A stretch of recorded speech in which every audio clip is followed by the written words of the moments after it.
Bonsoir, bienvenue.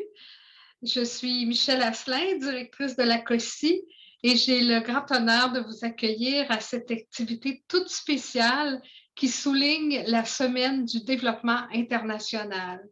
Cette semaine, avec l'appui d'Affaires mondiales Canada, a lieu chaque année durant la première semaine de février. Elle souligne la contribution des organismes de solidarité internationale québécois et canadiens, ainsi que la contribution de leurs partenaires dans les pays des Suds. C'est l'occasion d'aborder des enjeux internationaux qui nous interpellent, tant dans les sociétés du Nord que celles des Suds. En 2022, les organismes membres de la COSI ont choisi comme thématique, dans le contexte de pandémie de COVID-19, appeler à la co-construction d'un monde juste et solidaire. Cette activité est co-organisée par la COSI avec l'Aide internationale à l'enfance, connue sous le nom de l'AMI, le Carrefour de solidarité internationale de Sherbrooke, le Centre de solidarité internationale du Saguenay-Lac-Saint-Jean, Marie-Monde et SUCO. Appeler à la co-construction d'un monde juste et solidaire, quel meilleur moyen que la bande dessinée pour conscientiser et développer la solidarité internationale. Depuis 2015, la COSI communique par l'entremise de bandes dessinées. Face à un public très divers, il nous est apparu que la bande dessinée est un moyen de sensibilisation et d'approfondir la réflexion en vue de susciter l'agir. Particulièrement, elle nous permet de rejoindre des jeunes que nous ne rejoindrions pas autrement. Chacune des BD est complétée par des fiches pédagogiques, des jeux questionnaires qui permettent d'approfondir un thème, le thème, et servir de support d'animation pour des animations dans les écoles, dans les cégeps et un peu partout. La BD, elle, est un bon outil de diversité parce qu'elle peut mettre en scène des situations qu'elle peut créer, des messages qu'elle peut faire passer. Tout l'imaginaire sert à discuter, à échanger avec des centaines, des milliers de lectrices, de lecteurs à la grandeur du Québec, mais aussi à travers la francophonie. Alors, certainement, la BD est un moyen pour faciliter une meilleure compréhension des enjeux internationaux et surtout développer la solidarité internationale. Maintenant, permettez-moi de vous présenter l'animatrice de notre soirée, Francesca Desulmé. Bonjour Francesca. Francesca, c'est une professionnelle en communication et une artiste multidisciplinaire. Elle est préoccupée par les questions de justice sociale, d'inclusion, de santé mentale et de participation citoyenne des jeunes. Francesca s'est impliquée pendant plusieurs années auprès de divers organismes de coopération internationale dans leurs efforts de sensibilisation. Par exemple, elle a été stagiaire du programme Québec sans frontières avec Marie-Monde et du programme de stages internationaux pour les jeunes avec le Centre de solidarité internationale de Sherbrooke.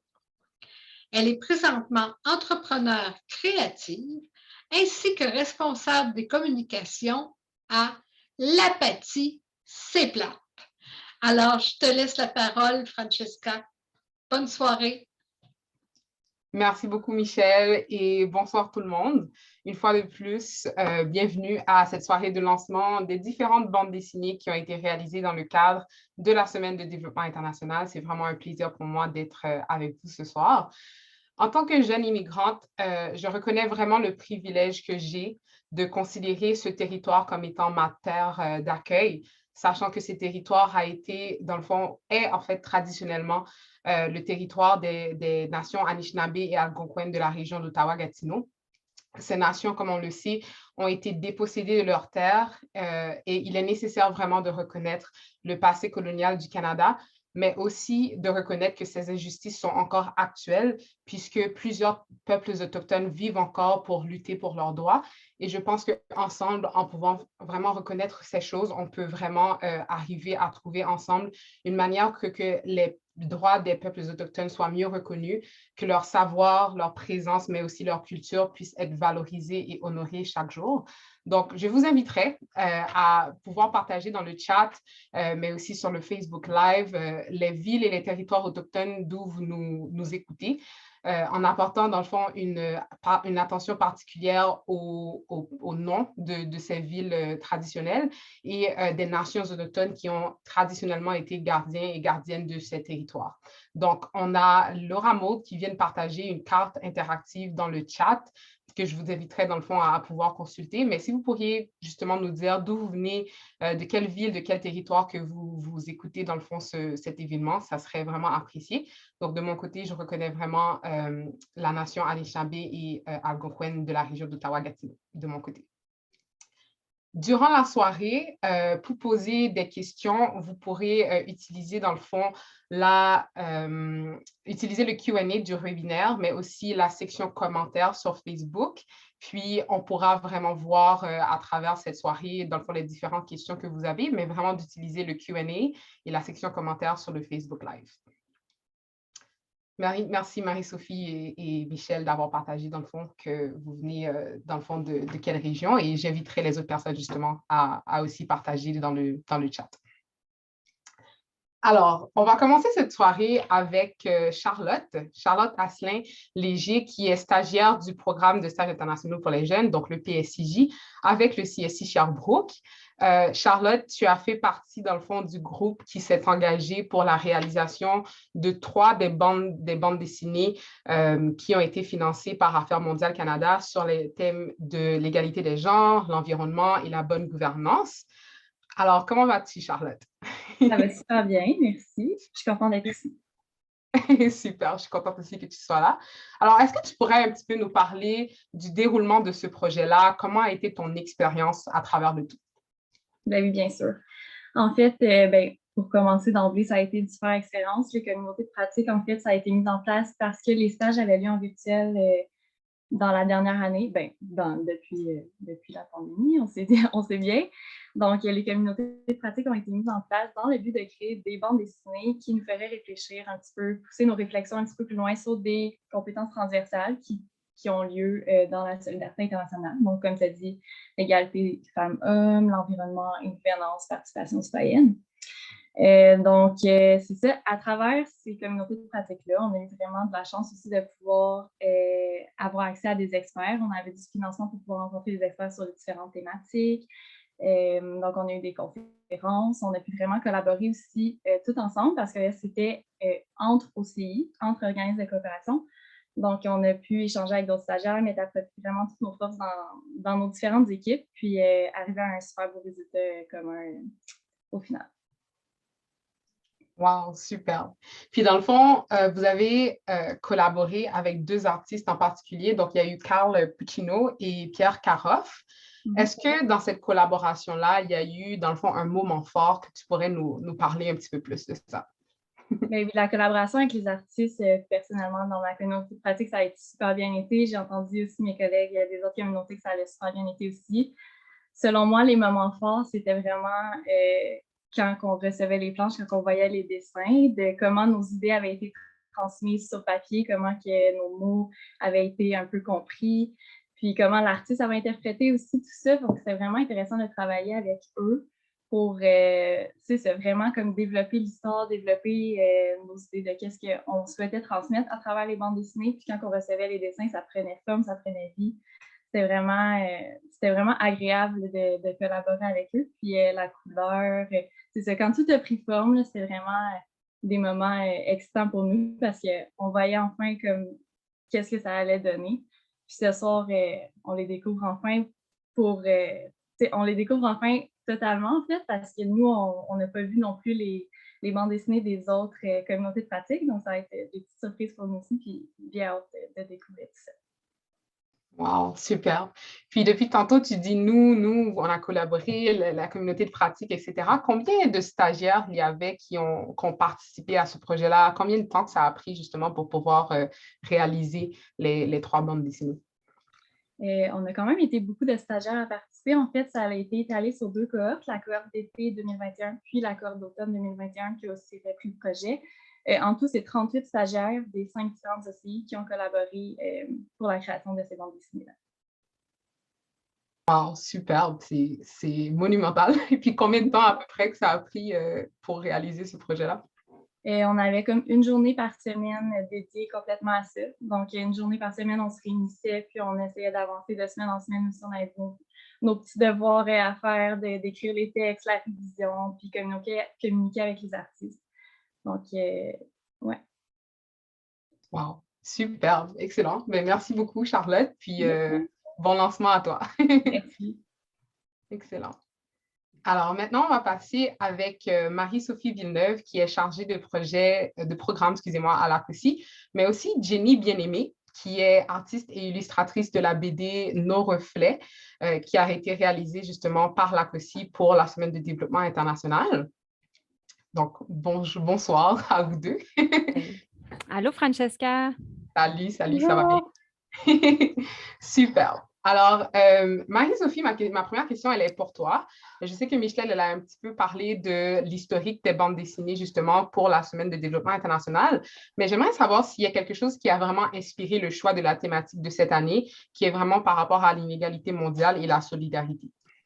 Oui, alors la thématique a été choisie par les organismes membres de la COSI en Assemblée générale après beaucoup de consultations. On s'est dit, le sentiment qui émergeait, c'était la pandémie n'a pas créé des nouvelles inégalités, mais elle a révélé à quel point notre monde, il y a des grosses inégalités dans notre monde, des grosses lignes de fracture, des grosses différences de conditions socio-économiques, entre autres, et elle les a exacerbées.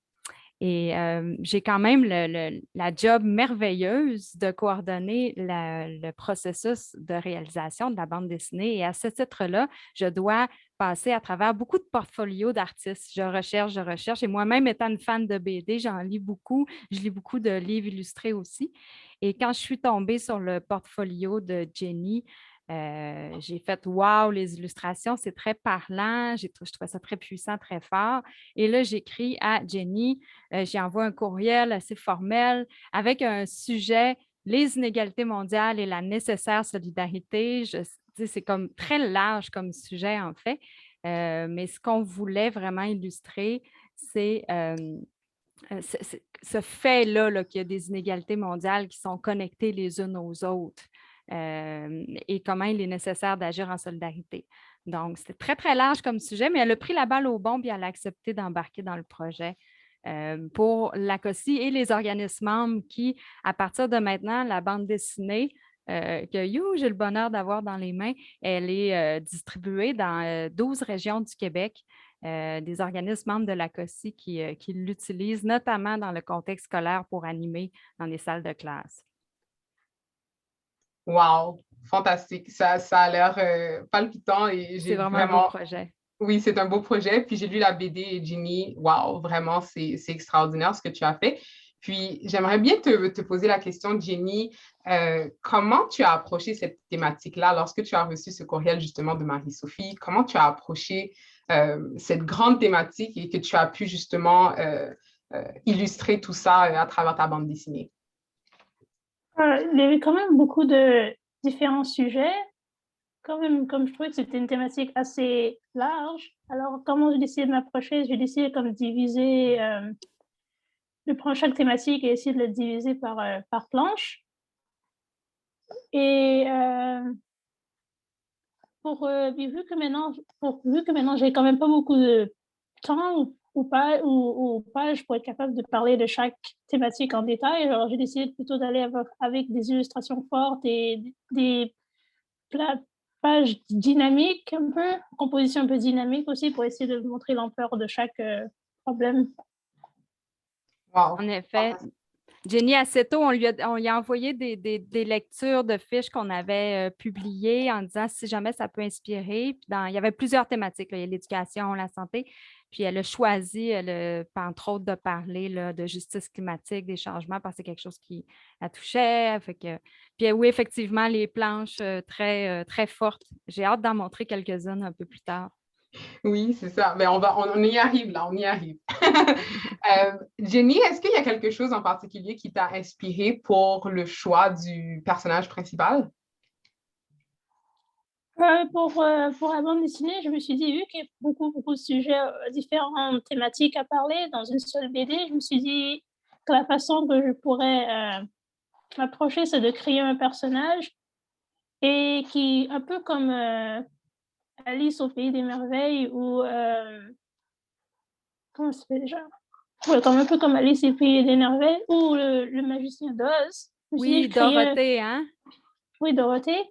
Un personnage qui comme traverse dans différents miroirs ou qui traverse différents mondes grâce à sa chandelle. Alors comme ça, la même idée de juste traverser, c'est juste la même idée de pouvoir traverser dans différents univers, dans différentes thématiques. Effectivement, ouais. Et je trouve que d'ailleurs, tu l'as super bien illustré et j'avoue qu'il y avait, en la lisant moi-même, j'ai été inspirée parce que je me suis dit, waouh, ça ressemble vraiment à Alice au Pays des Merveilles, mais en même temps, elle est en train de traverser justement ces différentes inégalités-là. Elle voit différents moments forts, que ce soit au niveau des changements climatiques, mais aussi un peu un regard sur la pandémie et j'ai trouvé ça tellement beau. Donc, si vous n'avez pas encore lu la BD, je vous encourage vraiment. Laura Maud vient de mettre justement le lien où vous pourriez la consulter. Puis, je trouve que justement, la façon que tu l'as terminée, Jenny, c'est tellement beau parce que il y a comme un moment fort, je ne vais pas te dire tous les punchs là, mais il y a comme un moment où on perd comme l'espoir, puis tout d'un coup, tu nous donnes l'espoir avec la solidarité, puis je trouvais ça tellement beau.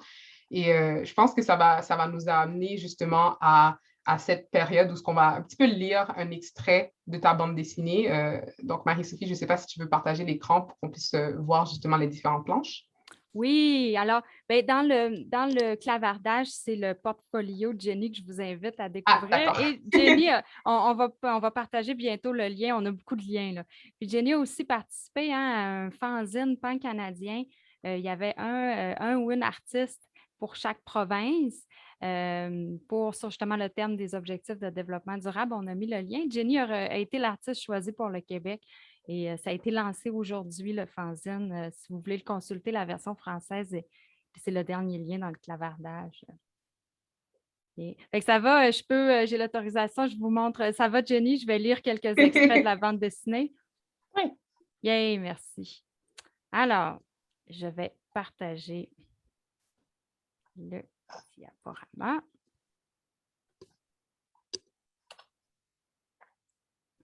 Alors là, on a la couverture qui a été réalisée, nos reflets, les inégalités mondiales et la solidarité, la bande dessinée qui a été réalisée par Jenny Bien-Aimée. J'ai choisi la fin, en fait. Donc, si vous voulez lire, vous pouvez aller en ligne ou m'écrire pour avoir une copie papier, mais j'ai choisi de vous lire la fin de la BD aujourd'hui comme extrait parce que les planches sont d'une très, très lumineuse.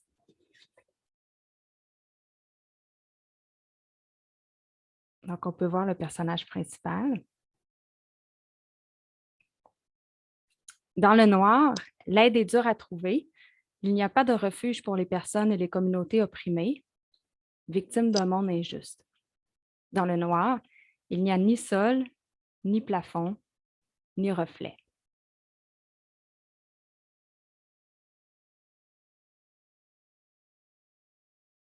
Je ne sais pas si vous voyez la beauté des chandelles qui sont portées par différentes personnes, sûrement différentes communautés à travers le monde et qui illuminent. Une chandelle à elle seule peut à peine éclairer une personne, mais plusieurs chandelles allumées en solidarité peuvent faire la différence et éclairer le chemin vers un nouvel horizon.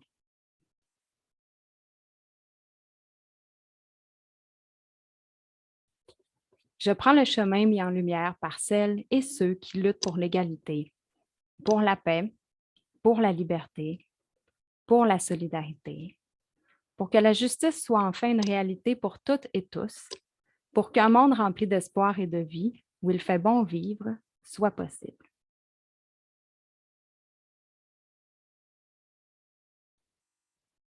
Alors, c'est la fin. Pour découvrir tout ce qui vient avant, il faut aller la voir en ligne. Elle est disponible gratuitement ou sinon, on en commander des copies. Oui, c'est vraiment magnifique. Est-ce qu'il y a quelque chose en particulier qui t'a marqué dans ce passage-là, Marie-Sophie? Est-ce qu'il y a une raison pour laquelle tu l'as choisi celle-ci?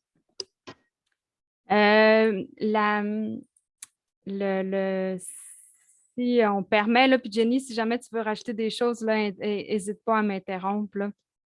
Mais le fait que, historiquement parlant, c'est la première fois que dans l'histoire de toute l'humanité, ça fait quand même un petit moment qu'on est sur la planète, mais c'est la première fois que l'ensemble de l'humanité est connecté ensemble autant que ça. Il y a déjà eu des empires, mais sur tous les continents, on est connecté de multiples façons.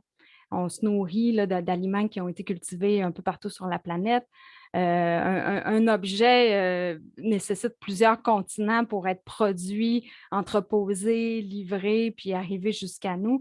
Et on n'est pas encore rendu, et c'est là qu'on doit aller, à se concevoir comme étant citoyen, citoyenne du monde. Et donc, à dire que là, à partir de maintenant, on ne peut pas ne pas se soucier de ce qui arrive ailleurs dans le monde, puis de ce que la vie que les autres personnes mènent, est-ce que leur vie est aussi digne ou non? Au contraire, leur vie est affectée par des décisions, par des structures, par des façons de penser qui créent justement de la discrimination, des inégalités.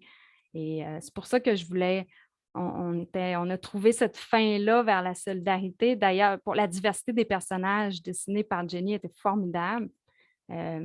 Puis, la deuxième chose, c'est que une des idées dangereuses, par exemple, qu'il faut défaire et déconstruire, c'est que les communautés qui vivent, par exemple, des problématiques comme la faim ou le manque d'eau potable, il n'y a aucune communauté ou aucun groupe qui est une victime passive. Ça n'existe pas, une victime passive dans le monde. Ce sont des communautés, ce sont des personnes qui ont des analyses, qui ont des savoirs, qui ont des solutions, qui ont des moyens, des choses à mettre en place, mais qui font face à des obstacles, que ce soit des obstacles justement dans les modes de pensée, des obstacles politiques, des obstacles économiques. Ces obstacles-là ont été bâtis par des décisions humaines ou des modes de pensée humains. Donc, c'est cette diversité-là des personnages aussi qui est mise en lumière, porteur des chandelles. C'est parce que c'est une idée qu'on doit déconstruire, cette idée-là que les victimes sont passives et que les solutions sont ici dans les pays du Nord. C'est le contraire, il faut renverser nos modes de pensée et apprendre des communautés d'Amérique latine, d'Afrique, du Moyen-Orient, d'Asie, apprendre de leur analyse, apprendre de leur vision du monde et des solutions qui sont développées. Donc, je trouvais ça, je voulais lire le côté lumineux là, de la fin de la bande dessinée. Oui, absolument. Puis, dans le fond, j'ai une question pour toi, Jenny, par rapport à ça. C'est qu'est-ce que tu aimerais, lorsque quelqu'un est en train de lire cette bande dessinée que toi-même tu as créée, qu'est-ce que tu aimerais que les gens retiennent ou apprennent à travers cette bande dessinée que toi-même tu as illustrée de manière si belle et si profonde? Ce que je voudrais qu'on puisse prendre, mais comme il y a certains sujets que j'ai l'impression qu'on n'en parle pas beaucoup, comme à l'école, certains sujets que je ne me rappelle pas vraiment qu'on avait vraiment comme parlé à l'école. Alors, je voudrais bien que maintenant, les jeunes de nos jours puissent être plus au courant de cette problématique. Oui, je suis d'accord avec ça. Oui, c'est définitivement. Et je trouve que c'est bien d'ailleurs que la bande dessinée, au-delà de tout ce que tu as exprimé par le dessin, il y a aussi justement toutes ces fiches informatives sur les enjeux, sur les inégalités. Et puis, il y a aussi un petit Q&A à la fin, comme une petite question-réponse qui est quand même assez intéressant aussi, parce que je pense que justement, à travers la connaissance, on est capable de trouver justement des solutions ensemble, puisqu'on serait plus à même de mieux comprendre ces enjeux-là. Donc, merci. Merci vraiment d'avoir participé, puis merci aussi d'avoir illustré, dans le fond, toutes ces inégalités-là, puis ces enjeux sociaux. Merci. Oui, c'est ça, la bande dessinée s'adresse beaucoup à des jeunes de, disons, 12-15 ans, d'un horizon 12-15 ans. C'est un très bon outil là, pour illustrer ce fait-là que dans notre monde, on habite tous dans la même maison maintenant, mais il y a des gens qui ont accès à des pièces extrêmement spacieuses et aérées, il y en a d'autres que non. Je ne sais pas si vous saviez, au début de la pandémie, les gens avaient cette impression-là qu'on était tout le monde dans le même bateau, là, où l'humanité, pour la première fois, on faisait face à un virus commun. Et il y a quelqu'un qui est arrivé avec cette image-là en disant non, non, on n'est pas tous dans le même bateau. On est tous dans une mer extrêmement agitée et dangereuse, mais il y a des gens qui ont des jets privés pour la survoler, il y a des gens qui sont dans des immenses paquebots et il y a des gens qui ont à peine un bout de bois pour s'accrocher. Fait que Génie a réussi à illustrer ça avec la bande dessinée de façon très pédagogique et puissante. Fait que, mais merci. Merci à vous deux. Donc, maintenant, on passerait dans le fond à une autre bande dessinée, à la bande dessinée sur les regards sur la solidarité internationale. Cette fois-ci, ça serait sur celle de l'égalité femmes-hommes que Carl Puccino a réalisée. La bande dessinée est intitulée « Partager pour le changement ». Donc, j'inviterai dans le fond Rosie Kassango, qui est une de nos invitées de ce soir. Elle est détentrice, dans le fond, d'une maîtrise en gestion du développement international et de l'action humanitaire à l'Université Laval. Rosie, est-ce que tu es là? Je te vois pas encore. Oui, oui. Super. Bonjour, Francesca. Salut, Rosie.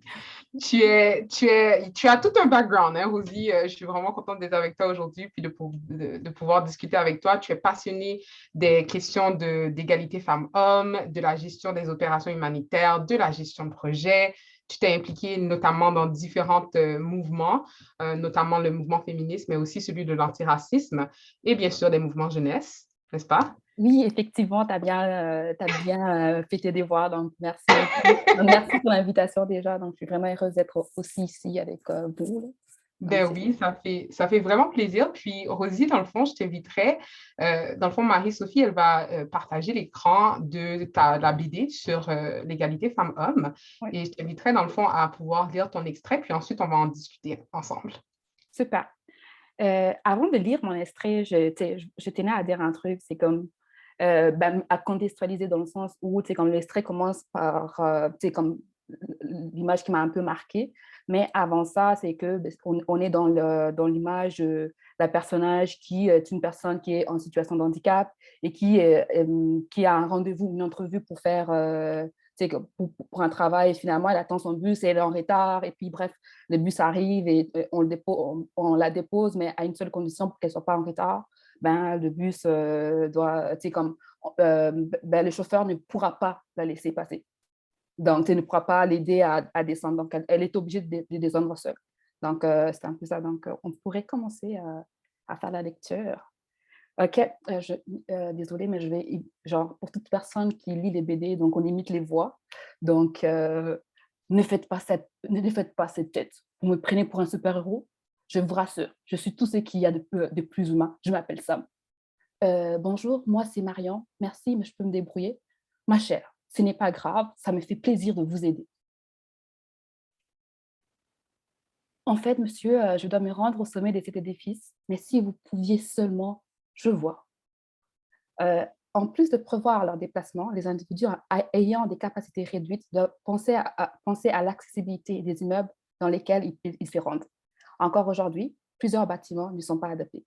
Depuis 2010, des normes de conception sans obstacle ont été ajoutées au cours des constructions du Québec afin de mettre en place des dispositions relatives adéquates aux personnes qui se déplacent en fauteuil roulant manuel. Cependant, celui-ci contient encore plusieurs lacunes. Quoi? Mais vous n'avez qu'à prendre l'ascenseur? Aucun problème, ça me fait un bon exercice. D'autant plus que toutes ces marches vont faire mon workout. Je n'aime vraiment pas ça. Et c'est prend pour qui ce mec? Est-ce qu'il doit vraiment me porter de cette façon et il a une main sur mes fesses? Monsieur, pourriez-vous me poser par terre? Je ne me sens pas très à l'aise dans cette position. Quoi? Alors, vous pouvez m'appeler Sam. Au cerf, je vois ce que vous voulez dire. Comment c'est mieux ça? Votre main? Voilà, Mariam, c'est fait. Je vous ai même apporté votre fauteuil roulant. Pardonnez-moi si j'ai pu me montrer maladroit. Ton sang ne m'écoute jamais, ça ne m'aiderait pas à me calmer pour mon entrevue. Sans oui, c'est non. Les gestes des Sam sont considérés comme des microagressions et pas seulement comme des gestes maladroits. Les personnes qui vivent avec une incapacité sont plus susceptibles d'être victimes de violences et de harcèlement autant au travail que dans leur vie personnelle. Mademoiselle Tremblay, Monsieur Lafortune est prêt à vous revoir. Groupe, ça y est, Marion, c'est le moment, un peu de courage, tu es capable. Donc, Wow. Désolée pour mon, comme genre, j'aime bien, comme j'aime beaucoup les BD, donc. Non, c'était très bien. J'ai beaucoup aimé ta façon de lire parce que je me dis que même en lisant un texte, j'imagine qu'on se crée des voix dans nos têtes par rapport aux différents personnages. Donc, c'était vraiment bien comment tu as lu la BD. Mais en général, j'aimerais savoir de ton côté, qu'est-ce que tu as pensé de ça? OK, ben pour vrai, quand j'ai vu la BD, genre, j'ai beaucoup aimé. Donc, mon analyse va se passer sur deux positions. Donc, la première, comme du point de vue juste de la femme, j'ai bien aimé. Comme, j'ai aimé les faits comme, que ce soit représentatif des personnages. Comme, il y a plusieurs personnages dans la BD et tout. Et on voit que c'est représentatif de notre société. Il y a des femmes, des femmes noires, comme, tout type de femmes en situation de handicap, des femmes. Il y a vraiment toutes sortes de personnes. Et moi, j'ai bien aimé parce que c'est quand même représentatif de notre société. Et je trouvais ça super. Donc, d'un point de vue, c'est comme ça, c'est vraiment comme genre dans la femme. Et puis, ce qui est fascinant aussi dans cette BD, c'est que il y a une grosse partie des pages, je ne sais pas si c'est fait exprès ou bien c'est juste moi qui va avec mon analyse vraiment très loin, mais comme il y a toute une partie une grosse partie qui touchait un enjeu, des personnes qu'on n'en parle vraiment pas beaucoup. C'est comme les personnes en situation de handicap. Il y a très peu d'enjeux, comme on n'en parle pas beaucoup, que ce soit ici au Canada ou ailleurs dans le monde. Donc, c'est que moi, j'ai beaucoup apprécié ça.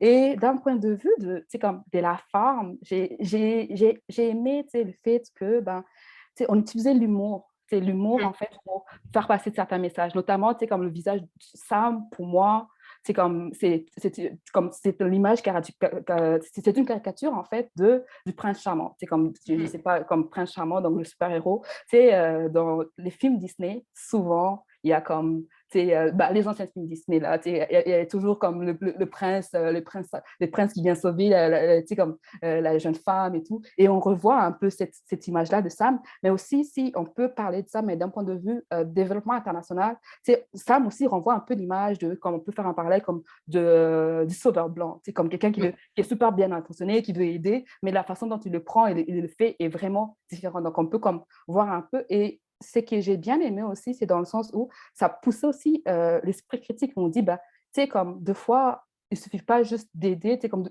de prendre, d'aider, mais il faut penser aussi à respecter la dignité de la personne. Notre aide doit penser au respect de la dignité de la personne. Ça doit penser aussi, comme respect des besoins de la personne, parce qu'au final, comme Marion elle avait un besoin. Son besoin, Sam l'a juste, la première chose, c'est comme genre, je ne veux pas t'écouter, je ne t'écoute pas, là, je veux juste le faire. Et ça m'a beaucoup marqué, en fait, c'est comme ces différents éléments-là. Mais c'est sûr qu'il y a eu, comme dans ce BD, il y a plusieurs sujets qui sont comme super intéressants, qui reviennent et qui, comme ce BD traite de différents sujets et c'est super fascinant. Donc, oui. Merci, c'est vrai, je suis totalement d'accord avec toi. Et ce que j'ai aimé aussi à travers la BD, c'est le fait qu'on ne nous laisse pas imaginer quelle aurait été la bonne réponse ou la bonne façon de faire. On nous dit, ah, attention, c'est comme, il y a la morale qui vient aussi avec les différentes étapes à travers l'histoire. Donc, c'est vrai que ce que tu dis, je trouve que c'est vraiment assez intéressant, l'approche qui a été menée à travers ça. Ouais. Ouais. Puis, dans l'ensemble, est-ce que tu trouves que le contenu de la bande dessinée résonne un petit peu avec ton expérience et ton travail au niveau de l'égalité femmes-hommes et l'égalité des genres en général? Je te dirais qu'en voyant les contenus, je me suis dit, ce sont des sujets tellement d'actualité que je pense que tout le monde pourrait, comme en voyant ça, va se dire, oui, ça résonne avec ce qui se passe actuellement dans le monde. Genre, on voit notamment la question de la charge mentale où on parle, comme, oui, c'est toujours, en plus, actuellement, avec la COVID-19, cette charge mentale encore, c'est encore les femmes qui sont encore, qui sont encore plus, comme ça les touche de plus en plus parce qu'au final, comme elles doivent toujours penser, comme souvent, comme aujourd'hui, j'ai discuté avec des gens, on me parlait, comme oui, quand tu reçois même un test COVID, tu dois comme, si ton enfant reçoit le test COVID et que tu dois commencer à regarder combien des jours, qu'est-ce que ça prend entre tout machin, c'est souvent les femmes qui pensent à ça parce qu'au final, dans la BD, il y a un moment, c'est l'homme qui dit, bah, je vais aider la femme, je vais aider ma femme, mais au final, comme il aide, mais parce qu'il doit suivre l'agenda de la femme. Donc, c'est la femme qui doit penser comme, hey, je dois te faire une liste des tâches. Elle doit penser à tous ces éléments-là, malgré que la personne aide. Il y a cette question de charge mentale qui est encore aujourd'hui, actuellement, si on en parle, ça a été vulgarisé par Emma, comme genre, la charge mentale existait plutôt, ce thème-là existe depuis très longtemps, mais Emma, la BDiste, a vraiment bien vulgarisé ça. Et c'est ce qui fait que, comme actuellement, les gens en parlent dans certains mouvements, dans les mouvements féministes, on en parle beaucoup de ces enjeux-là, mais c'est comme des enjeux qu'on en parlera beaucoup, qui n'étaient pas populaires il y a quelques mois ou quelques années aussi. Et puis, il y a la question de l'écart salarial. On voit toujours que l'écart salarial persiste entre les femmes et les hommes. Et encore, c'est comme si je peux aller encore plus loin pour avoir une analyse plus intersectionnelle, l'écart salarial persiste encore plus. Ce n'est pas toutes les femmes qui ont les mêmes, qui ont un écart salarial parce que les femmes noires, les femmes racisées, les femmes immigrantes, c'est comme les femmes en situation de handicap. Donc, il y a plusieurs enjeux qui touchent ces femmes-là. C'est comme on n'a pas tous, comme on reçoit pas on n'a pas tous le même montant. Il y a un écart salarial qui est encore, c'est encore un enjeu qui existe. Il y a la question des violences sexuelles et sexistes parce qu'on voit, comme le harcèlement, comme il y a quand même pas mal de mouvements qui sont nés, qui en parlent de ces enjeux-là, comme les violences sexuelles et sexistes qui existent même juste ici au Canada, comme on a quand même vu ces derniers temps avec les féminicides, il y a une certaine augmentation. Donc, c'est comme encore des enjeux qui restent encore. Et puis, le double standard en matière de grossesse, le double standard en matière de grossesse et de la gestion des enfants, de la parentalité, parce qu'on voit très bien que comme quand une femme tombe enceinte, comme il y a toute une panoplie des conseillères, des expertes qui viennent toujours dire tu dois faire ci, tu dois pas faire cela, tout ça. Mais tandis qu'un homme, c'est comme une grosse célébration parce que les gens sont genre, c'est ça. Et puis la femme, il y a cet enjeu où actuellement, c'est comme la plupart des femmes doivent jouer entre est-ce qu'on veut aller vers ma carrière et la famille au final, parce que comme on voit plus de fois, comme il y a cette personne où les femmes ne peuvent même pas comme les femmes ne peuvent même pas, en fait, en gros, comme elles ne peuvent pas avoir des promotions quand il y a certains endroits où elles ne peuvent pas avoir des promotions quand elles sont enceintes et tout, tandis qu'un homme, quand on dit, ah, mais c'est plus de responsabilités et tout, et quand il gère aussi même les enfants, quand il gère des enfants, ben, on voit que la femme, que quand c'est un homme qui gère des enfants qui vont au parc avec, que tout le monde s'en célèbre, c'est « Ah, c'est beau », mais quand c'est une femme, elle me dit « mais il y a tout, on ne reconnaît pas », c'est un travail non rémunéré, c'est un travail invisible que les femmes subissent, et qu'elles vivent au fur et à mesure. Donc, c'est comme des sujets qui sont encore là, la question des rôles genrés, des normes sociétaux qui empêchent aux femmes de vivre comme leur pleine égalité et vivre comme il faut, en fait. C'est un peu ça. Oui, tu as totalement raison. Et définitivement, il y a encore ces stéréotypes de la femme, quelles sont ses responsabilités, son rôle, mais aussi l'homme, le fait que justement, lorsque tout d'un coup, justement à cause du fait qu'on a encore beaucoup de stéréotypes par rapport au rôle de l'homme dans la société, du moment qu'il prend un peu de ses tâches et de ses responsabilités parentales ou autres, justement, il y a comme tout à coup, c'est comme il reçoit la gloire, là, alors que la femme, elle fait tout ça et encore plus et elle n'a pas de reconnaissance par rapport à tout ça. Donc, je trouve qu'effectivement, tu amènes un bon point. Et ce que j'ai aimé aussi à travers la BD, c'était le fait qu'on a vraiment parlé de l'égalité femmes-hommes ou l'égalité des genres en général, mais à travers un regard d'intersectionnalité. Et ça, j'ai trouvé ça quand même assez intéressant. Oui, effectivement. C'est ça, moi aussi, je sais que quand j'ai vu ça, j'étais genre, ah, ben c'est vraiment super parce que, tu sais, on voit que les enjeux ne touchent pas, tu sais, oui, il y a les femmes et il y a les hommes, mais les enjeux ne touchent pas toutes les femmes de la même manière. Exactement. Et puis, c'est comme dépendamment d'où tu vis, de ta couleur de peau, de ta situation migratoire, comme le fait que tu sois marié ou pas, comme il y a plein d'enjeux qui fait que, comme il y a certains, notamment, comme on peut parler même de la question de la santé sexuelle et reproductive, où c'est comme les jeunes femmes qui ne sont pas mariées ou elles n'ont pas accès, elles n'ont pas les mêmes accès que d'autres femmes qui sont mariées aux questions des contraceptifs ou l'accès à la santé reproductive, dépendamment aussi de la ville, de la région, du continent où elles se trouvent. Exactement. Excuse-moi, j'ai mis mon micro sur mute pendant 10 secondes. Mais oui, tu as totalement raison. Et ça, je trouve ça quand même assez intéressant à travers cette BD-là. Puis j'inviterai tout le monde à pouvoir la consulter si ça n'a pas été déjà fait. Mais Rosie, est-ce que tu pourrais nous dire, dans le fond, est-ce que tu trouves qu'il y a des solutions face à cet enjeu justement d'égalité les genres, égalité femmes-hommes qui viennent des communautés du Sud dont tu pourrais nous faire part? Oui, il y a énormément de solutions et je veux reprendre un mot que Marie-Sophie a dit, comme les citoyennes, les personnes ne sont pas des citoyennes, des personnes passives, donc qui sont aussi actives dans la chose, donc ils ont besoin de trucs. Donc, je veux parler de 2 initiatives coup de cœur que j'ai vraiment aimées, que j'ai suivies. Ce sont des initiatives, comme pour des raisons différentes, je les ai aimées.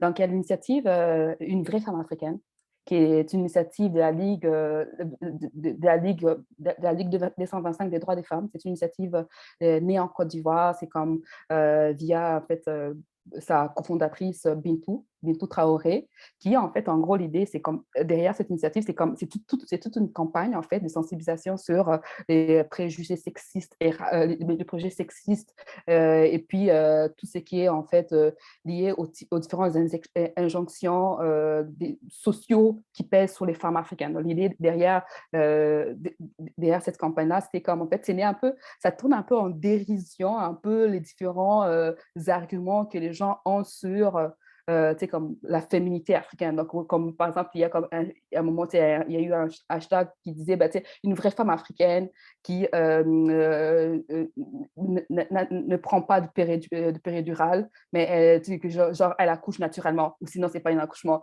L'idée, c'était vraiment, comme, parce qu'en gros, c'est parce qu'il y a quand même des gens qui pensent, comme, pour eux, le péridurale ou bien certains trucs, comme une femme devrait faire ceci ou si c'est là. L'idée, c'est comme les gens, comme ce hashtag, l'idée, c'était vraiment de pousser en dérision ce que, comme les différentes injonctions, les normes sociaux, les stéréotypes sexistes qui existent et qui fait que, comme, que certains comportements, parce qu'au final, les gens, quand ils disaient ça, ils posaient la question, oui, c'est vrai, c'est quoi ces injonctions, c'est quoi cette pensée, parce qu'il y avait quand même différents éléments, toute une campagne dessus qui a, comme, on voit, et puis ce qui est bien avec cette initiative, c'est vraiment une initiative vraiment très, très locale, comme c'est la Ligue 225 de droits de femmes via sa cofondatrice qui a porté cette initiative-là.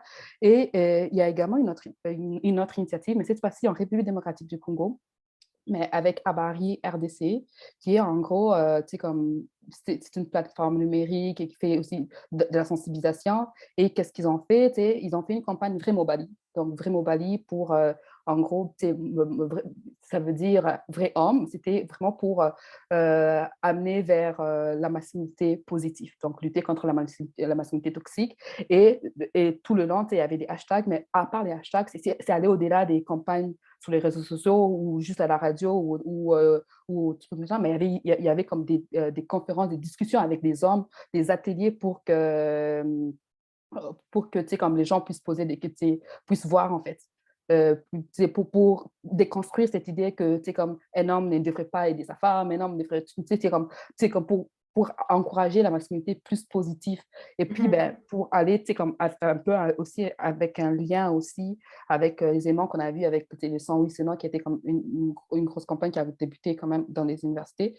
Il y a Habari RDC qui a aussi lancé une campagne pareille dans les universités, dans les universités au Congo, mais la campagne ne s'appelait pas 108 Sénat, mais c'est Unive sans harcèlement, qui, en fait, le but, c'était vraiment de sensibiliser, en fait, comme, de dénoncer dénoncer, il y avait, il y a un aspect plaidoyer qui faisait que, bref, dans le plaidoyer, c'est que il demandait qu'au gouvernement, aux universités, de mettre une ligne de ces cours, en fait, une ligne de dénonciation pour que les gens puissent appeler pour dire, comme s'ils sont victimes de harcèlement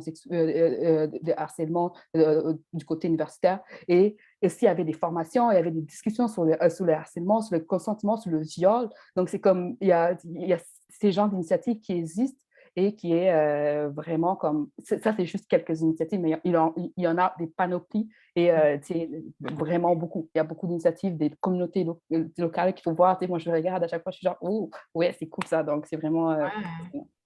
Ouais, merci. Merci d'avoir partagé ces initiatives parce que je trouve que c'est quand même assez intéressant de voir que ces initiatives, justement, ont été adaptées aux réalités locales pour pouvoir passer des messages sur ces enjeux-là. Donc, je trouve ça vraiment intéressant. Puis, merci d'avoir participé à la discussion, Rosie. Merci à toi.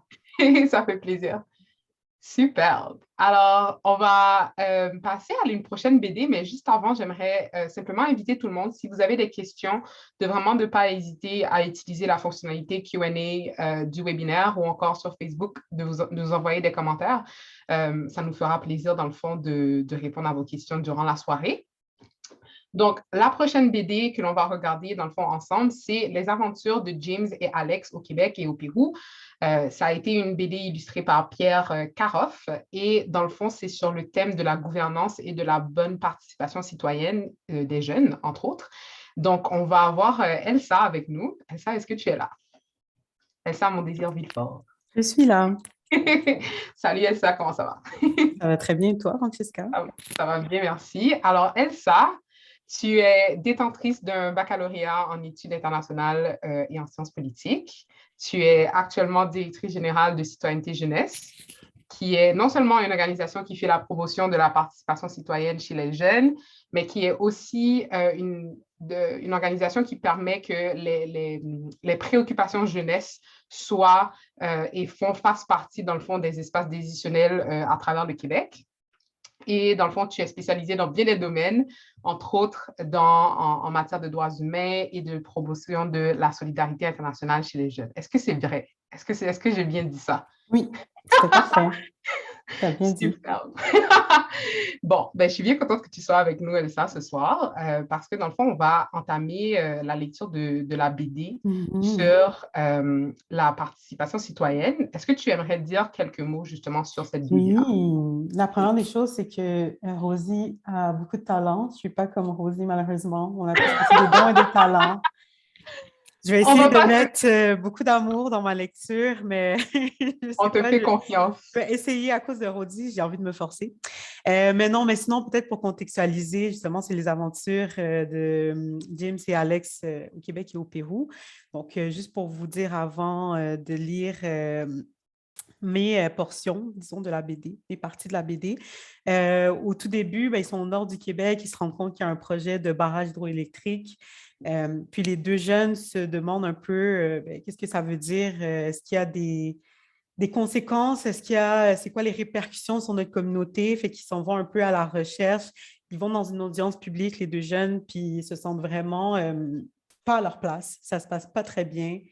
Décident de quitter, de demander à une grand-mère de la communauté d'avoir vraiment de l'aide, de savoir comment s'impliquer, comment faire la différence. Elle les conseille et ils décident de revenir à une prochaine audience publique, de mobiliser d'autres jeunes. Puis là, on va commencer. C'est leur deuxième tentative d'assister à une audience publique après avoir eu vraiment une première mauvaise expérience.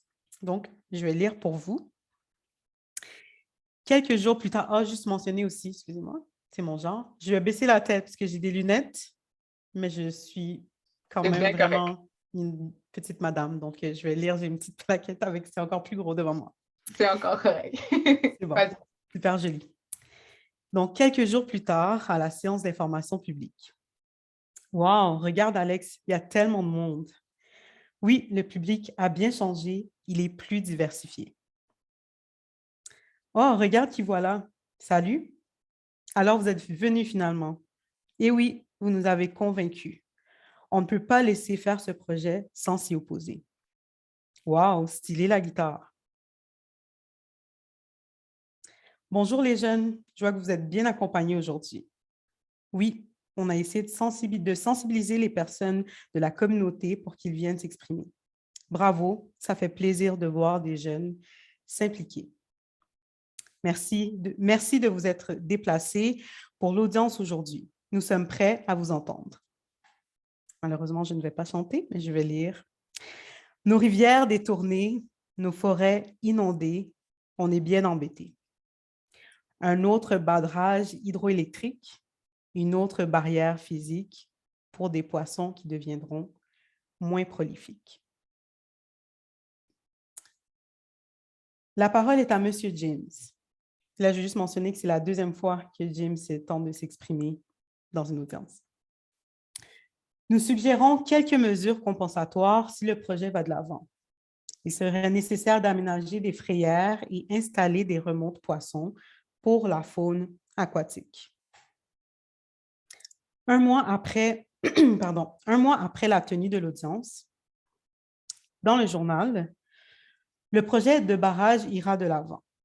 Cependant, d'importantes concessions ont été accordées pour prendre en compte les revendications des citoyens et des citoyennes. Tu as vu ça, grand-maman? On a réussi. Bravo les enfants. Vous voyez qu'avec de la persévérance, on peut y arriver. Oui, nous avons même décidé de nous impliquer à l'extérieur du pays. Nous partons bientôt pour un mandat en santé sexuelle au Pérou. Voilà. Tu vois, j'ai aimé ta lecture. Elle était calme, douce, mais on a tout compris ce qui s'est passé. Il n'y a pas autant d'émotions, mais quand même, mon cœur était là. C'est parfait. Alors, Elsa, dis-nous, qu'est-ce que tu as pensé de cette BD-là, en général, mais dans un second temps, qu'est-ce qui t'a marqué spécifiquement avec l'extrait que tu as choisi de lire pour ce soir? Ouais, donc c'est ça, comme tu as dit, dans la lecture de ma biographie, moi, j'ai eu des merveilleuses chances de m'impliquer en solidarité internationale, mais là, ensuite de ça, j'ai travaillé plus au niveau local. Puis, je pense que j'ai vraiment aimé l'idée de conjuguer avec la réalité québécoise et la réalité à l'international. J'oserais pas dire, parce que là, je sais que Michel a dit au début que ça fait longtemps que ça se fait de la sensibilisation, que je pourrais jamais dire, j'ai jamais vu une BD qui fait le lien, parce que ce serait vraiment, j'oserais pas, je les ai pas toutes lues. Mais je pourrais dire que dans le peu que j'ai lu, j'ai rarement vu ce lien-là concret où est-ce qu'on voit comme l'implication concrète. Je vois tout le temps des liens, bien entendu, avec ce qui se passe au Québec puis ce qui se passe à l'international, mais là, je vois quand même une implication qui est 100% Québec, puis un lien avec l'international. Puis je trouvais ça quand même super intéressant de mixer les deux, de mixer le fait que c'est pas nécessairement l'un ou l'autre. Des fois, peut-être que c'est entre jeunes. Je sais pas si toi, tu ressens ça, Francesca, c'est comme, il y a les gens qui sont comme Solidarité internationale, qui font juste ça, qui font juste droit humain, puis il y a les gens qui s'engagent juste au Québec. Mais là, on voit qu'il y a comme une dualité, que c'est plus fluide que ça, c'est plus... Fait qu'on dirait que je me suis beaucoup reconnue dans l'idée que moi, j'étais vraiment solidarité, puis après, j'étais comme, mais je veux m'impliquer, mais c'est pas l'un ou l'autre. Oui, je suis totalement d'accord avec toi. J'ai quasiment le même parcours que toi, Elsa, donc oui, je te comprends totalement. Et j'ai effectivement trouvé que c'était assez réaliste. En tout cas, différentes choses qui sont partagées à travers la BD, mais surtout, par exemple, dans la première partie, là, juste avant l'extrait que tu as lu, justement, c'était le fait que, dans le fond, les jeunes, ils sont allés, comme James, qui est allé dans la rencontre, puis qu'ils se sentaient totalement perdus parce qu'il trouvait qu'il n'avait pas sa place, il ne se sentait pas bien, puis malgré qu'il essayait justement de s'impliquer. Est-ce que tu trouves que c'est similaire à la réalité, justement, ici au Québec? Ouais, je dois dire aussi que c'est l'autre partie. Là. Il y a plus la partie globale, mais en tant que telle, il y a une autre partie de l'histoire qui se passe au Pérou. Là. C'est très profond comme l'idée, elle est quand même assez longue aussi.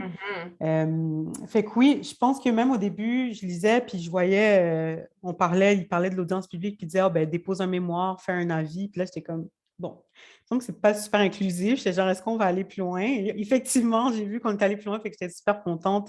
Mais je trouve que la BD, sincèrement, je représente très bien la réalité, très bien les barrières, les obstacles à l'inclusion, représente très bien pourquoi c'est plus compliqué pour certaines personnes de s'impliquer. Je pense qu'il y a quand même un bout où est-ce que ça finit bien, parce que malheureusement, il y a des jeunes qui sont encore en recherche identitaire, qui essayent de comprendre comment ils souhaitent s'exprimer sur la place publique, c'est quoi leur place, comment ils souhaitent parler, de quoi ils souhaitent parler. Et je pense que là, puis des fois, ils tentent de le faire, puis ils sont malheureusement pas bien reçus. C'est bien, là, ça finit bien, fait que c'est ça qu'on voulait, mais je pense que c'est aussi,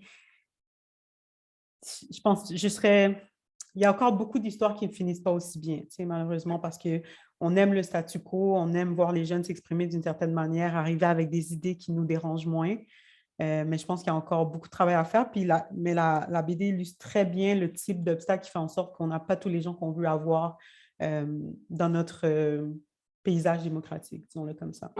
Oui, exactement. Puis je trouve aussi que c'était assez réaliste quand, justement, dans la première fois, par exemple, qu'il s'en va dans la consultation publique, puis il se dit, oh, il n'y a vraiment pas de diversité, parce que dans la BD, c'est comme si que ça a l'air que c'est juste des hommes caucasiens, disons, qui sont présents, alors que la population concernée n'est pas présente à la consultation publique. C'est sa première réaction, puis il se dit, ah, qu'est-ce que je fais ici? Qu'est-ce qui se passe? Donc, je trouvais ça quand même assez intéressant parce que je trouve qu'effectivement, ça va beaucoup avec la réalité de ce qui se passe dans les espaces décisionnels. Absolument. Oui. Puis j'allais Vas-y.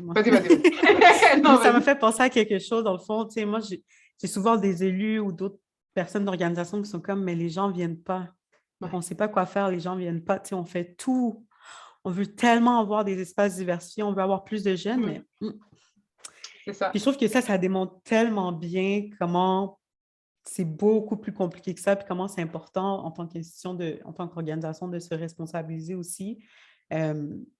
Parce que là, il y aurait, dans le fond, le fait qu'il y a eu des audiences pour mettre en place le barrage, bien, c'est facile après de dire on a fait des audiences, les gens ne sont pas venus s'exprimer. Mais je trouve que la BD démontre vraiment bien la complexité de non, c'est pas que les gens ne sont pas venus s'exprimer, c'est que ça n'a pas été fait pour eux, ces espaces-là. Exactement. Est-ce que tu pourrais nous parler justement de parallèles qu'il y a en cette réalité-là qu'on vient de décrire avec le travail que toi, tu fais avec Citoyenneté Jeunesse?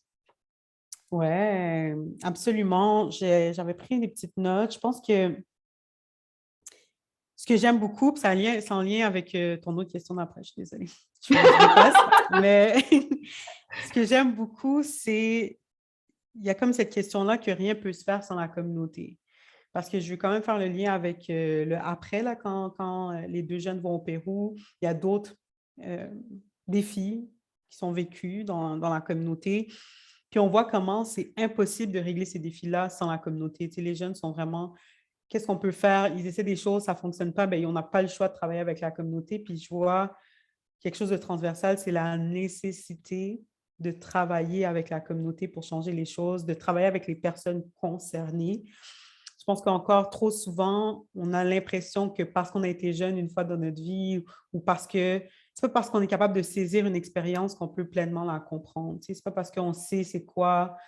Tu sais, je veux dire, je sais c'est quoi avoir 5 ans, là, puis aller à la garderie, mais je veux dire, ça fait très longtemps que j'ai eu 5 ans. Donc, je pense qu'il y a peut-être des choses qui ont changé depuis. C'est vraiment primordial puis nécessaire d'avoir justement tout le temps les populations impliquées pour avoir des prises de décision qui sont éclairées, qui sont innovantes, puis surtout qui sont pertinentes et durables. On peut trouver des solutions sans les personnes concernées. Est-ce que ça va être les meilleures? Non. Puis je pense que c'est ce réflexe-là dont on a besoin un peu dans notre société, dans nos lieux de pouvoir, là. Oui, totalement. Mais dans le fond, comment est-ce que toi, dans ton travail avec Citoyenneté Jeunesse, c'est quoi l'approche que vous utilisez justement quand vous travaillez autant avec les jeunes qu'avec des décideurs ou peu importe, avec des organisations, etc.? Tu l'as bien dit, là, je vais répondre plus clairement à la question. Dans notre travail à Citoyenneté Jeunesse, c'est une organisation, puis nous, on travaille beaucoup à former, là, on croit beaucoup en la formation puis la sensibilisation.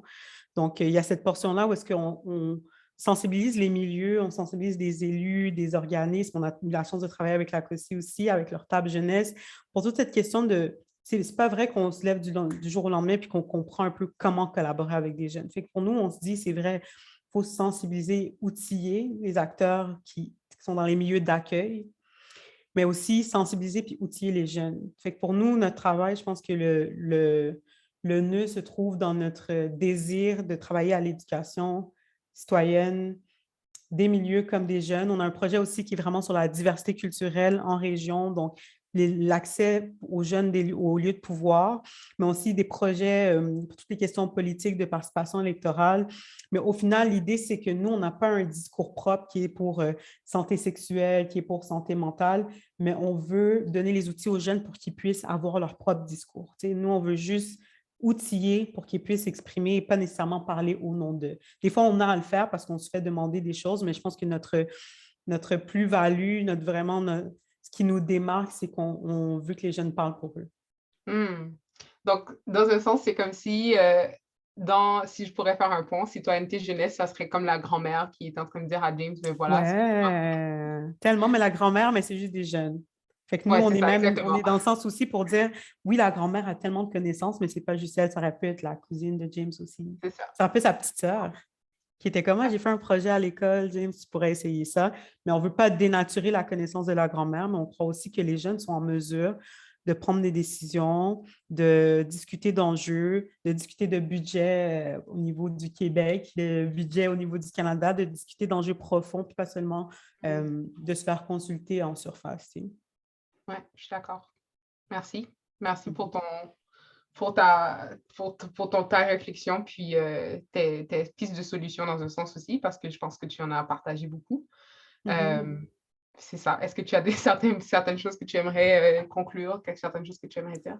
Oui, ben, je dirais peut-être le petit mot que je voudrais dire, c'est qu'à la fin, moi, mon extrait que j'ai choisi, à la fin, ils disent oui, nous avons même décidé de nous impliquer à l'extérieur du pays. Nous partons bientôt pour un mandat en santé sexuelle au Pérou, mais je pense que c'est la seule chose que j'ai trouvée bien intéressante parce que pour moi, c'est la solidarité internationale qui m'a permis d'avoir un tremplin pour m'impliquer au Québec.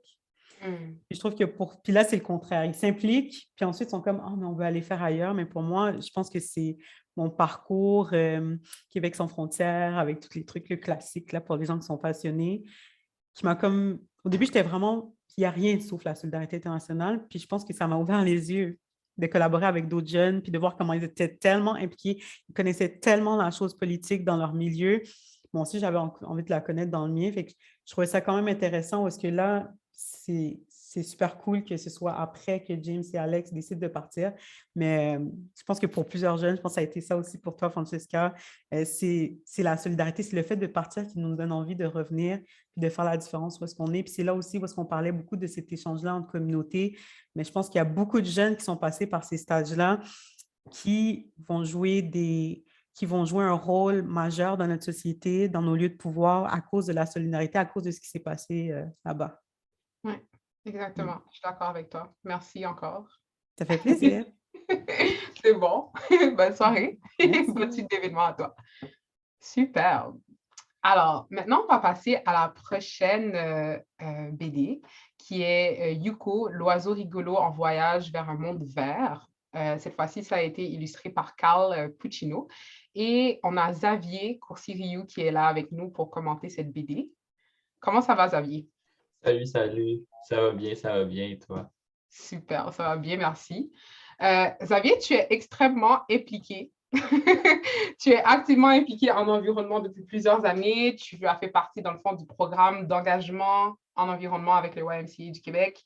Tu as fait partie, dans le fond, de ton association étudiante au Cégep du Vieux-Montréal. Tu as même été délégué de l'ACOSI à la COP26 l'an dernier. Donc, tu as comme beaucoup de tentacules, mais tu es essentiellement impliqué en environnement depuis plusieurs années. Est-ce que c'est exact? Oui, c'est exact. Ça fait plusieurs années. En fait, je m'implique depuis que j'ai 14 ans plus fortement en environnement, avec entre autres le programme sévère des YMCA du Québec.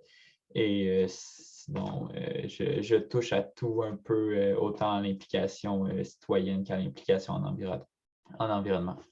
Super. Puis avant de rentrer dans ta BD, j'aimerais, pas ta BD à toi, mais bref, la BD sur le thème de l'environnement, j'aimerais simplement dire, parce que je suis sûre que tout le monde est en train de le penser, mais la plante qui est en arrière de toi, elle est magnifique. Et franchement, tu pourrais faire bien des jaloux. Franchement, elle est magnifique. Alors, on va passer à ta BD. Merci. Il n'y a pas de souci. Alors, Marie-Sophie, si tu pourrais partager l'écran pour Yuko. Donc, Xavier, si tu aimerais, dans le fond, nous donner un petit peu le résumé un peu de cette BD-là avant qu'on puisse lire l'extrait ensemble. Oui, dans le fond, un peu un résumé rapide de la BD, je pense qu'on peut dire que c'est une BD qui transmet un enseignement dans un certain sens, puisque Yuko, qui est l'oiseau, a rencontré et est devenu ami avec la jeune fille ici, qui, en fait, au début de la BD, on voit qu'elle est rendue assez âgée et qu'elle explique eux, maintenant, ils sont rendus dans un monde utopique, mais où tout est super vert, tout est super beau, mais explique toutes les problématiques qu'il a pu avoir quand il était plus jeune.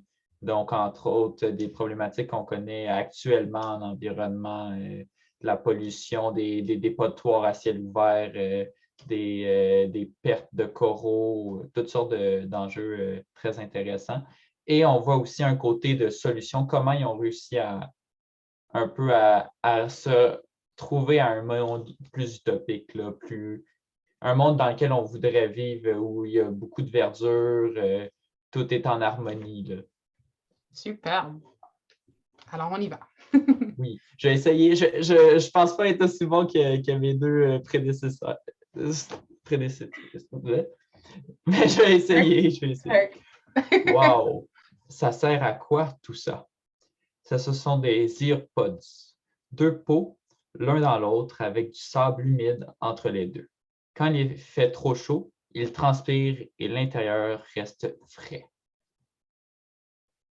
Pourquoi ne pas utiliser un réfrigérateur?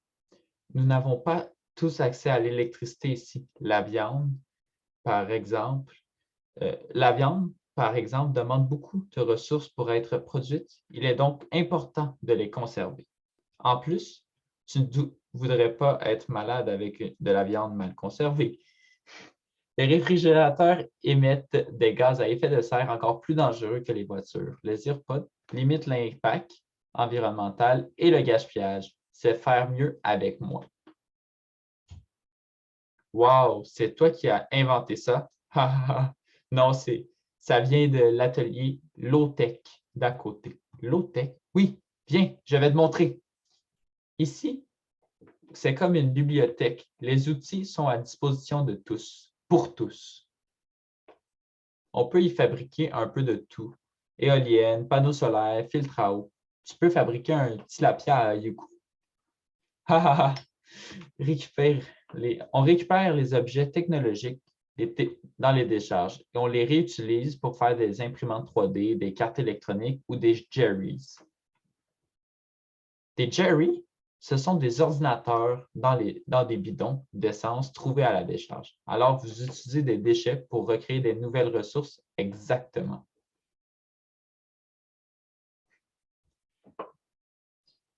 Wow, super. Alors, dis-moi, je suis intriguée parce que cette BD-là était quand même assez longue et il y avait comme beaucoup de moments marquants. Pourquoi est-ce que tu as choisi cet extrait-là en particulier? Oui, effectivement, la BD est assez chargée quand même et il y a beaucoup d'informations. Je pense que j'ai choisi ce moment en particulier parce que je pense que c'est quelque chose qui est très important de montrer que oui, il y a peut-être des problématiques, mais de montrer les solutions qui existent à ces problématiques plus que d'être en confrontation, d'aller travailler pour changer les problématiques qu'il peut avoir. Et là, l'exemple du Zirpo qui est super, qui est en fait, on voit que on a une problématique, le réfrigérateur, et bien, on a trouvé un moyen de tout conserver quand même, sans problème et tout, avec qui ne va pas être dommageable pour l'environnement. Et en plus de ça, ça ne demande pas d'électricité, donc qui est un endroit qu'on n'a pas nécessairement, peu importe, là, on ne peut pas nécessairement avoir toujours accès à l'électricité, puis c'est de l'énergie en plus qui est consommée, on pourrait à ce moment-là faire référence à la BD qu'Elsa parlait des barrages hydroélectriques là, qui sont aussi, en un certain sens, une problématique. Oui, ça c'est super intéressant, je suis d'accord avec toi. Puis, ça m'amène à En tout cas, j'ai plein de questions pour toi, surtout par rapport à ton expérience. Mais la première question que j'ai pour toi, c'est que durant, par exemple, ton expérience à la COP26, si je me rappelle bien, tu as eu l'occasion, dans le fond, de comme animer ou de chapeauter, dans le fond, une discussion pour pouvoir trouver justement des solutions sud-nord. Est-ce que c'est bien exact? Est-ce que c'est bien ça? Oui, c'est exact. Dans le fond, le projet qui m'a amené à la COP26 a été un projet de dialogue sud-nord avec un homologue que j'ai contacté et que j'ai pu discuter à plusieurs reprises avec lui, un homologue camerounais. Ça a été des discussions super enrichissantes, super intéressantes. J'étais très content de pouvoir faire ce projet-là. Et on a pu discuter de toutes sortes d'enjeux environnementaux, de justice sociale, justice climatique, comment des pays, mettons, du Nord plus industrialisés devraient avoir une certaine redevance ou comment redonner à des pays qui sont moins industrialisés, dits du Sud global, je trouvais ça très intéressant comme discussion. C'est sûr, c'était des enjeux qui me tenaient déjà à cœur, donc ça a poussé encore plus loin mes réflexions à ce niveau-là et je trouvais ça aussi très intéressant. Je voulais avoir une perspective de quelqu'un d'autre qui n'est pas nécessairement un Québécois ou une personne du Nord global qui vit dans des situations assez privilégiées quand même. Là. Je voulais vraiment quelqu'un qui vit actuellement des conséquences à ces enjeux-là et qui est en tout cas, j'ai cherché, ça m'a amené au Cameroun, donc c'est ça. C'est super. Je trouve ça super intéressant. Puis une des questions que j'avais pour toi, c'est est-ce que tu trouves justement que le contenu de cette BD-là résonnait justement avec les différentes expériences que tu as eues en termes de justement ces genres de conversations avec ton homologue ou encore avec les autres enjeux environnementaux que tu as eu l'expérience de côtoyer dans le fond? Oui, je pense qu'on peut dire qu'effectivement, la BD, dans un certain sens, rapproche à certains enjeux que, oui, j'ai pu discuter entre autres avec mon homologue, mais aussi des enjeux qui me tiennent à cœur et sur lesquels je travaille. En général, dans ma famille ou chez nous, on fait très attention à tout ce qui est gaspillage. On tend vers le zéro déchet, donc on n'est pas zéro déchet, mais on essaye de faire le plus possible. Et je pense qu'on peut voir avec la BD un très bon exemple de ça. L'exemple d'une bibliothèque d'outils à disposition pour tous et des outils de tout le monde. Je pense que c'est très intéressant. C'est en fait même des choses qui existent déjà. Parce que moi, à Montréal, il y en existe des bibliothèques d'outils qu'on peut utiliser avec donc, tout ça, je pense que c'est des choses qui sont le fun à voir et c'est le fun de pouvoir le partager et le montrer à d'autres personnes, à un peu tout le monde que oui, c'est des choses qui existent. Puis, qui sait, ça peut donner des idées à des personnes de partir, des projets ou quoi que ce soit à ce niveau-là.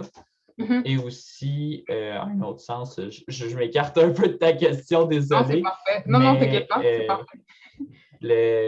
Dans un autre sens aussi, juste l'enjeu de tout ce qui est métaux rares, terres rares, qui sont utilisés entre autres beaucoup dans les ordinateurs, les trucs électroniques, toutes machines électroniques dans le fond qui parlent ici. Je pense que c'est très intéressant justement de voir qu'on va aller les chercher, même parce qu'ils sont encore très bonnes, parce que des personnes qui jettent après un an d'utilisation parce qu'on veut avoir la version la plus récente ou quoi que ce soit. On va aller le chercher puis on va aller lui donner une seconde vie. Ça permet je pense justement, de faire une réutilisation ou de revaloriser les produits qui sont encore très bons, qui ne devraient pas être dévalorisés et d'éviter d'aller chercher plus de terres rares, plus de métaux qui, c'est assez dommage, mais c'est souvent dans des pays dits du sud global qui sont moins industrialisés, qui, eux, vont subir les conséquences des pays très industrialisés qui vont aller avoir les mines à ciel ouvert ou quoi que ce soit qui vont polluer sans jamais subir les conséquences de ce qu'ils font aussi. Oui, je trouve effectivement que tu amènes un très bon point parce que je trouve que dans cette BD-là, ça explique, comme il y a eu comme un temps où on a expliqué vraiment les conséquences que ça a sur différentes populations puis que ça a eu dans les différentes générations. Ça, j'ai trouvé ça assez intéressant justement comme perspective de pouvoir vulgariser justement le fait que l'impact que des actions peuvent avoir sur différentes portions d'une population et je trouve ça vraiment intéressant ce que tu viens d'amener comme point là. Ouais. Je suis d'accord. Oui, c'est vrai, effectivement. Là, on ne le voit pas. Je vous invite à aller lire la BD si jamais vous voulez le voir, mais il parle un peu et explique sur justement ces conséquences qu'il y a eu sur plusieurs générations et les images sont très fortes et très, très représentatives aussi. Sont super belles les images de cette BD-là en général. Super. Oui, merci beaucoup d'avoir partagé ça. Puis j'ai juste une dernière petite question pour toi. Puis peut-être que c'est une question vraiment cliché, mais j'aimerais la poser quand même. C'est pourquoi est-ce que tu penses que c'est important que les jeunes puissent s'impliquer, surtout en termes et en matière d'environnement? Pourquoi est-ce que tu penses que c'est important? Je sais que c'est cliché comme question. C'est peut-être un peu cliché, je ne sais pas, mais je pense que c'est important.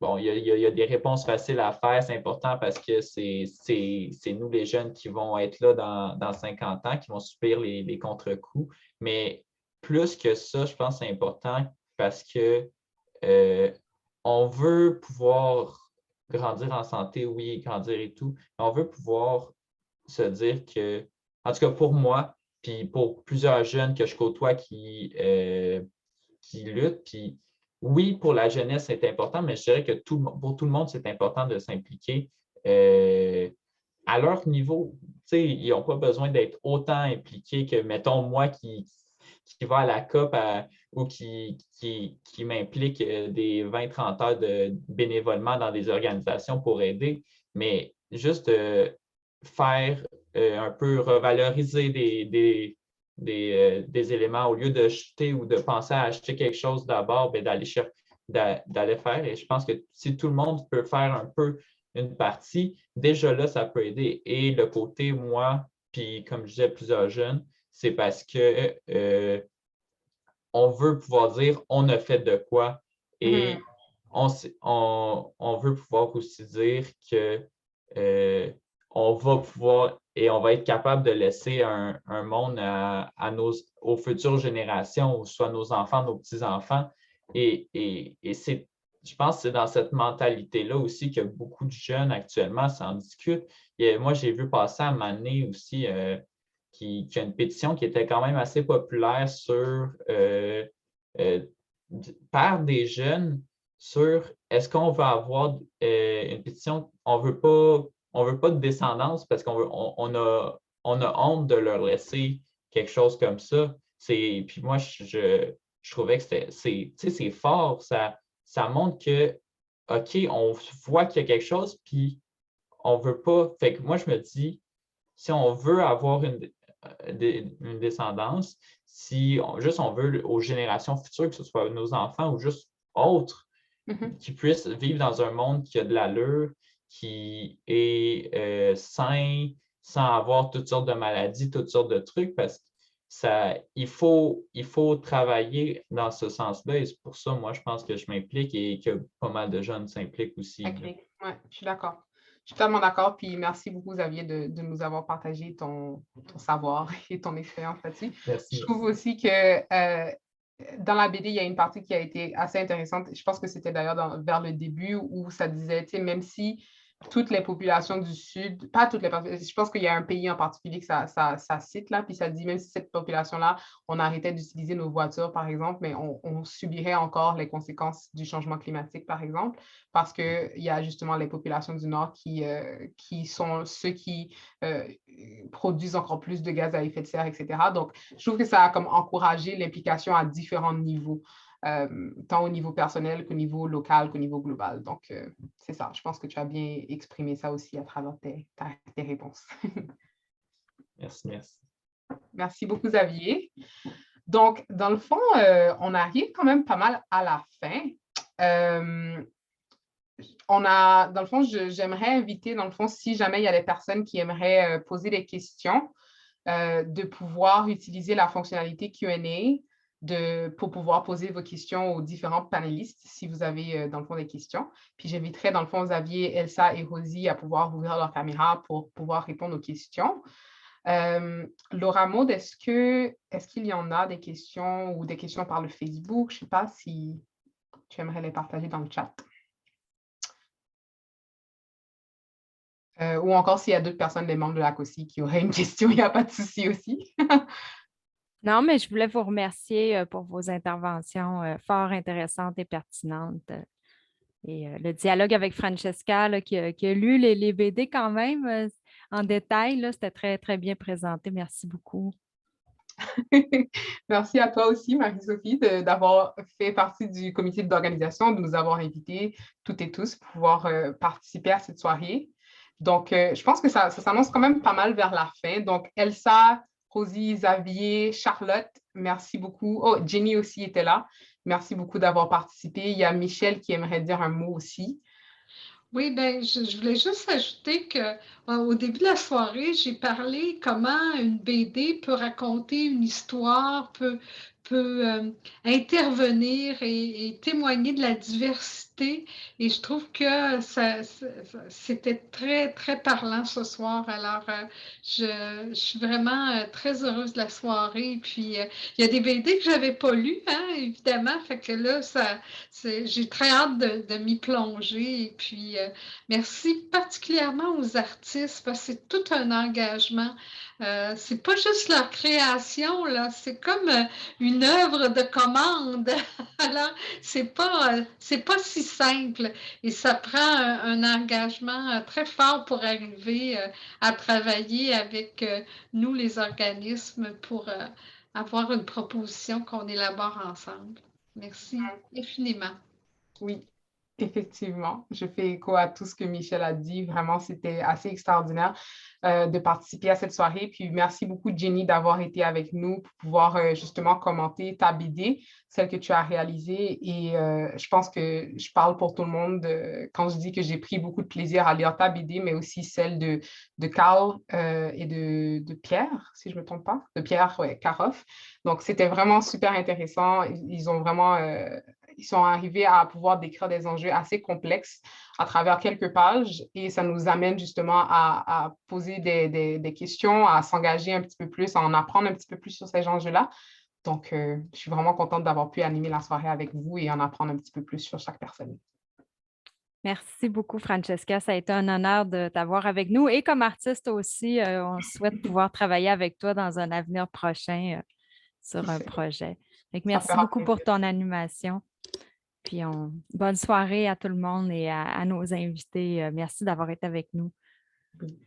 Merci tout le monde. Bonne soirée. Bonne soirée. Merci. Merci, Jenny. Merci, Elsa. Bonne soirée.